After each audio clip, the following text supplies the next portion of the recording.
चलतु मु आपण नुआ रेसिपी नहीं आसी मंजा राई करवा। मु मंजा को काटिकी रखी मंजा रे कौन कौन दबा ये देखो मु प्लेट रखी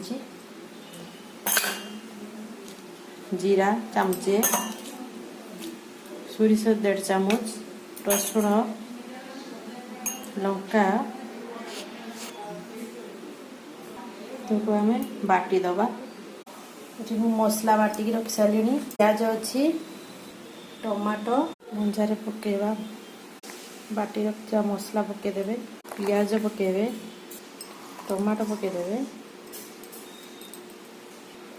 लुण पकेबे हलदी पकेदेवे चीनी पकेदेवे तापर सरस तेल पकेदेवे आपको हाथ में गलाई दबा एंटी पर देखा सीझी कि ना आम प्लेट काढ़ी रुटी सहित भी खाई घरे बन खा।